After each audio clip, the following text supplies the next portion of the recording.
ले लें। सर मैंने भक्ति काल में संत साहित्य पढ़ा है। भक्ति काल पढ़ा है। जी, भक्ति काल में संत साहित्य। अच्छा, संत साहित्य पढ़ा है।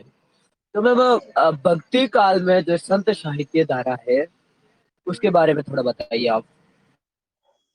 सर भक्ति काल के अंतर्गत जो संत काव्य धारा है उसे आचार्य रामचंद्र शुक्ल ने दो भागों में विभाजित किया है। ज्ञानाश्रयी शाखा एवं प्रेमाश्रयी शाखा। ज्ञानाश्रयी शाखा के अंतर्गत जो कवि होते हैं सर उन्हें संत काव्य धारा संत कहा जाता है। सर संत साहित्य।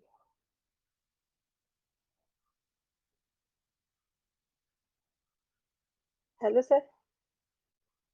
हाँ जी मैम। जी, आपने पूछा संत किसे कहते हैं। जी जी बिल्कुल हो गया। जो अपना संत साहित्य है वो लौकिक है या नहीं है। जो संत साहित्य में तो प्रमुख निर्गुण निराकार ब्रह्म की उपासना के लिए तो सर वो अलौकिक ही है। उसमें अच्छा, अच्छा। और संत साहित्य में जो समाज सुधार की भावना चली थी उसके प्रबल समर्थक कौन थे। सर कबीरदास जी थे और दादू की भी वानियों में हमें समाज सुधार की अभिव्यक्ति दिखा। सर संपूर्ण संत साहित्य में समाज सुधार की अभिव्यक्ति है, लेकिन कबीरदास जी में मुख्यतः पाई जाती है। कि कबीरदास जी ने समाज सुधार के लिए जो भी दोहे या पद रचे हैं उनमें से आप सुना सकते हो कोई एक दो। जी सर, जैसे सर हिंसा के विरोध में दिन भर रोजा रहत है, रात हनत है गाय, या खून या बंदगी कैसी खुशी खुदाए, बकरी पाती खाते हैं ताकि खींची गार, ये नर बकरी खाते हैं तिनके कौन हवाल। सर हिंसा के विरोध के लिए सर उन्होंने जाति पाति छुआछूत अनेक समाज सुधारों पे अपनी साखियां प्रस्तुत की हैं। जी जी। जिस समय जो भक्ति काल आया आदिकाल के बाद में तो भक्ति काल की उत्पत्ति का कारण क्या रहा कि भक्ति काल ही आया, सीधा रीति काल ही क्यों नहीं आया। सर समाज में भक्ति काल आने से सर समाज में फैला व्याप्त भ्रष्टाचार और चारों तरफ हिंसा है सर मुख्य कारण रहा। भक्ति काल के उदय के अंदर सर भारत में उस समय समय समय पर आक्रमण होते रहते थे और पूरे भारत के उत्तरी हिस्से में सर मुसलमानों में सैयद वंश, खिलजी वंश और अनेक वंश मुगल शासकों ने शासन किया सर। तो ये भी एक राजनीतिक प्रमुख कारण था सर कि इनमें से एक दो को छोड़कर किसी की भी नीति उदार नहीं थी। और सर सामाजिक कारण के अंतर्गत छुआछूत और ऊंच नीच की भावना प्रबल थी। सर सामाजिक कुरीतियां भी चारों तरफ फैली हुई थी। हर धर्म में, बौद्ध धर्म में भी सर विकृतियां, जैन धर्म में भी विकृतियां दिखाई देती थी सर, इसीलिए भक्ति आंदोलन का उदय हुआ। जी। भक्ति आंदोलन जो हुआ था वो अलग अलग, जैसे कबीर पंथी अलग हो गए, अलग अलग पंथ में हो गए, तो इसका अखिल भारतीय स्वरूप क्यों नहीं हो सका, इसका क्या कारण रहा है। जी। जी भक्ति बताइए। काल था ना उस समय में क्या है कि जो समाज सुधारक थे ना वो एक थे, जैसे कबीरदास जी ने अपने पंथ की शिक्षा दे दी, दादू ने अपने पंथ की शिक्षा दे दी, तो उस समय भक्ति काल जैसे आप बोल रहे हो कि आक्रमण हो रहे थे, परिस्थितियां तत्कालीन वही थी कि भक्ति काल ही आना था। तो भक्ति जी काल अखिल भारतीय स्वरूप के साथ ही क्यों नहीं आया। सर अखिल भारतीय स्वरूप के साथ आने सर सब संत के मत सरों में एकता होती रहती थी सर विचारों में, लेकिन सब अपने अपने संप्रदाय को आगे बढ़ाने में जुटे रहे सर, इसीलिए हमको लगता है अखिल। तो क्या भक्ति काल में जो संतों ने वाणियां दी है समाज सुधार के लिए वो सार्थक रही या नहीं रही अपने उद्देश्य पूर्ति के लिए। जी रही भी। जैसे सर ने जो भी अपनी साखियों से समाज सुधार किया सर, तो वो तो जरूर समाज सुधार में महत्वपूर्ण भूमिका निभाती रही। जैसे सर कबीरदास ने जिस जिस साखी हो या जिस जाति मूर्ति पूजा या हिंसा या किसी का भी विरोध किया सर, वो अगर महत्वपूर्ण ना होती तो आज तक हम लोगों तक कैसे, मतलब सजोए कैसे मिलती हम लोगों तक, पीढ़ी दर पीढ़ी वो एक दूसरे तक आती रही सर। मुझे तो लगता है कि कारगर थी, मतलब उस समय में भी और आज में। जी जी। और आपने सूफी काव्य धारा भी पढ़ी है, तो सूफी काव्य धारा में आपको सबसे ज्यादा प्रभावित करने वाला ग्रंथ कौन सा लगा था।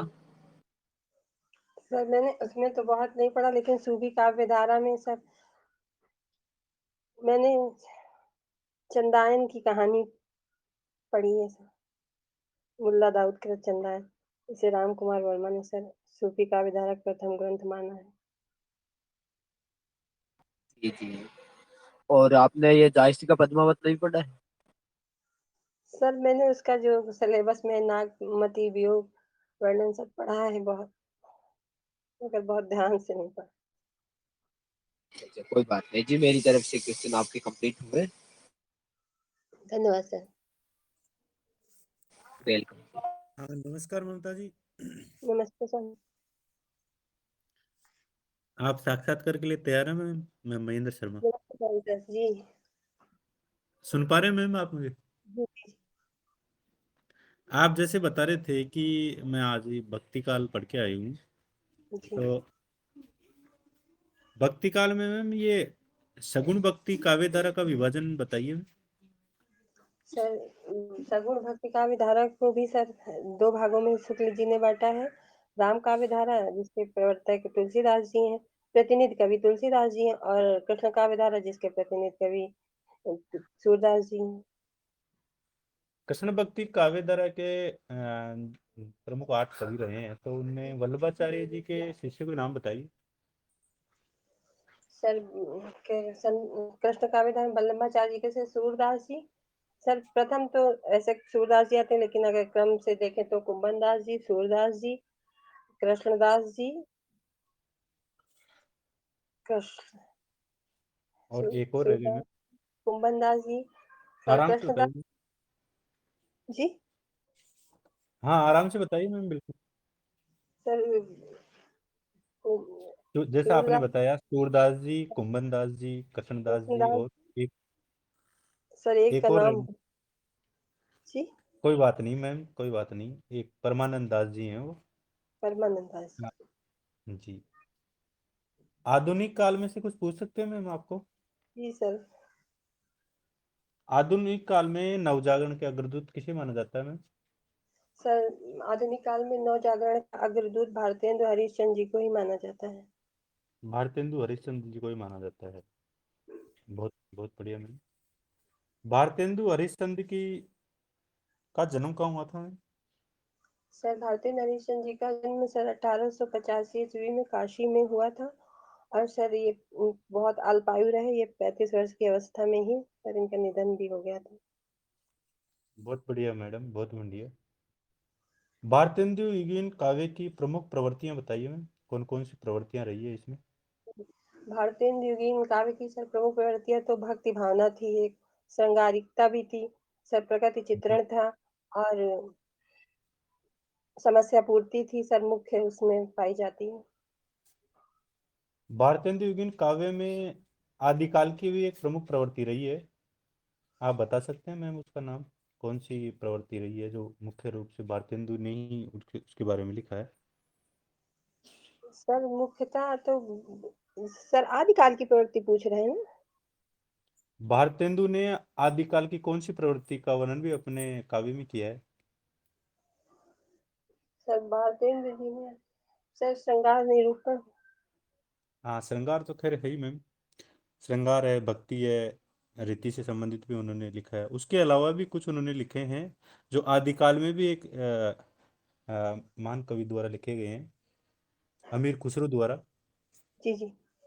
जी हाँ, उनकी पहेलियाँ बताइए। हाँ बहुत बढ़िया मैम, पहेलियाँ और मुकर्री। जी। भारतेंदु के बाद में कौन सा काल आता है मैडम? भारतेंदु के बाद में सर द्विवेदी युग आता है। इसकी समय सीमा? सर 1900 से 1920 ईस्वी। नहीं सर 1900 19 से 1900, 1900 से सर 1920 ईस्वी से। 1920 ईस्वी में। डॉक्टर नगेंद्र ने इसे द्विवेदी युग को एक अन्य नाम से भी जाना है, जी जी। तो आप सर इसका उन्होंने नाम बता सकते हैं मैम? पुनर्जागरण काल के नाम से। जी मैडम बहुत बढ़िया, जागरण सुधार काल के नाम से भी यह इन्होंने कहा है। और राष्ट्रीय जागरण सुधार काल के नाम से पुकारा है डॉक्टर नगेंद्र ने। सुधार काल। आचार्य रामचंद्र शुक्ल ने द्विवेदी को किस नाम से पुकारा है अपने काव्य ग्रंथ में, इतिहास ग्रंथ में? किसको शुक्ल आचार्य द्विवेदी को? रामचंद्र शुक्ल, एक मिनट ध्यान से सुनिए मैम। ये आचार्य रामचंद्र शुक्ल ने द्विवेदी काल को अपने हिंदी साहित्य के इतिहास में किस नाम से पुकारा है, या किस नाम से उल्लेख किया है हिंदी साहित्य के इतिहास में इसका? द्वितीय उत्थान, द्वितीय द्वितीय उत्थान। सॉरी सर, बिल्कुल दिमाग में है, आ नहीं रहा। कोई बात नहीं मैम, हिंदी काव्य की नई धारा के नाम से इसको पुकारा है। द्विवेदी युग के बाद में कौन सा युग आता है मैम? जी द्विवेदी युग के बाद में आचार्य महावीर प्रसाद द्विवेदी का जो युग है, उसके बाद में हिंदी साहित्य के अंदर कौन सा युग आता है आधुनिक काल में? वो सर छायावाद। तो इसकी समय सीमा 1936 से, सॉरी सर हाँ इसकी समय सीमा 1918 से 1936 ईस्वी तक मानी जाती है सर। द्विवेदी युग की समय सीमा 1900 से 1918 ईस्वी तक मानी जाती है। जी मैडम। आचार्य रामचंद्र शुक्ल ने छायावाद का प्रवर्तक किसे माना है? सर आचार्य रामचंद्र शुक्ल ने मुकुटधर पांडे जी को छायावाद का प्रवर्तक माना है। द्विवेदी युग और छायावाद युग में जो खड़ी बोली के संदर्भ में क्या विशेष अंतर बताएं आप देखते हैं कि क्या भारत छायावाद की प्रमुख विशेषताएं क्या रही इस खड़ी बोली के संदर्भ में? सर द्विवेदी युग में खड़ी बोली को महावीर द्विवेदी जी के प्रयासों से पूरी तरह से रफ्तार, मतलब पूरी तरह से हर काव्य के हर रूप में वो प्रयुक्त होने लगी थी। परंतु सर खड़ी बोली का स्वर्ण युग छायावाद को ही कहते हैं। ऐसा क्या था मैम छायावाद में जो इसको स्वर्ण काल माना गया है?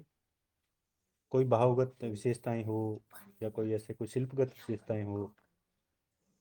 सर स्वर्ण युग की, सर छायावाद में कामायनी जैसा महाकाव्य मिलता है। और सर जी। खड़ी बोली प्रथम का प्रवास भी sir, sorry sir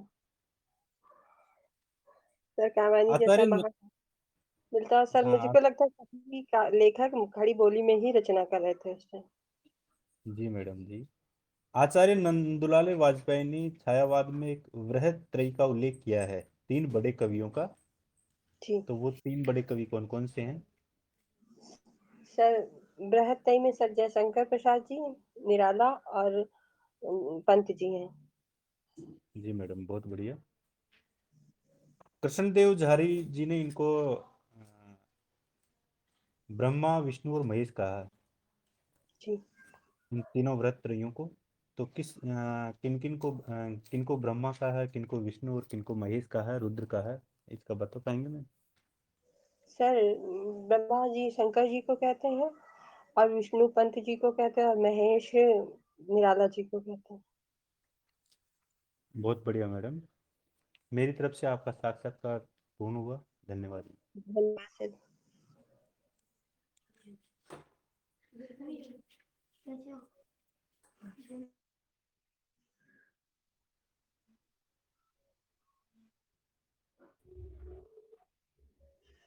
Gopal ji sir.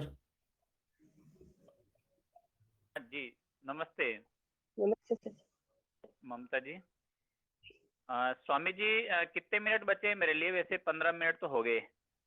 जी सर 2 मिनट, दो दो दो जी जी। 4-5 प्रश्न अ, पूछ लो सर। हाँ जी। ममता जी आप ये बताइए कि व्याकरण शास्त्र पहले बना या साहित्य पहले लिखा गया? जी सर पहले साहित्य लिखा गया है। बहुत अच्छा। आप अग्नि शब्द के कोई चार पर्यायवाची शब्द बता दीजिए। सर बहुत दिनों से पहले, सॉरी सर अभी तो मुझे एकदम से ध्यान नहीं आ रहा इतना सरल। सर मैंने बहुत दिनों से व्याकरण नहीं पढ़ी। कोई बात नहीं, कोई बात नहीं। तो काव्य शास्त्र से पूछ लेते हैं आपको। आप भरत मुनि ने जो रस माने हैं, कितने जी माने हैं? सर भरत मुनि ने 8 रस माने। उनके आप नाम बता दीजिए। जैसे सर श्रृंगार रस, वीर रस, करुण रस, हास्य रस,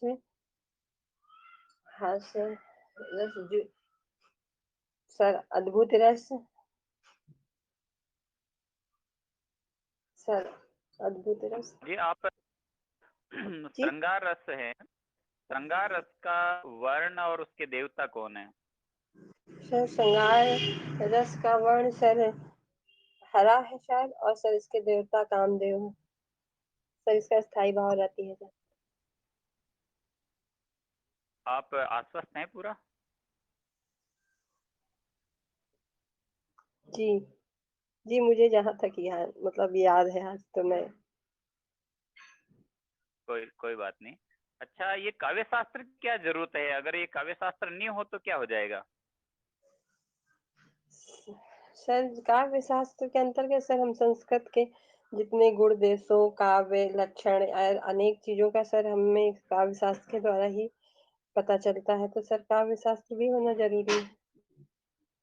अगर काव्य शास्त्र नहीं हो तो हिंदी साहित्य में कोई न्यूनता आएगी क्या? जी सर। हिंदी साहित्य में काव्य शास्त्र, ये संस्कृत के जो काव्य शास्त्र वगैरह हैं हम जिनको हम पढ़ते हैं, इनकी क्या आवश्यकता है हिंदी साहित्य में संस्कृत के काव्य शास्त्रों की? सर नहीं, इस आवश्यकता तो सर बहुत है, क्योंकि सर वो हमारे पुराने ग्रंथों के बारे में जो सर लिखा है या वो सब काव्य शास्त्र के द्वारा ही सर हम लोग उसका अध्ययन करते हैं सर। आवश्यकता तो है ही। काव्य शास्त्र के बिना भी हिंदी साहित्य अधूरा ही रहेगा।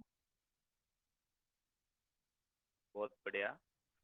अ, आप इलियट के निर्वैयक्तिकरण सिद्धांत से क्या समझते हैं? Sorry sir.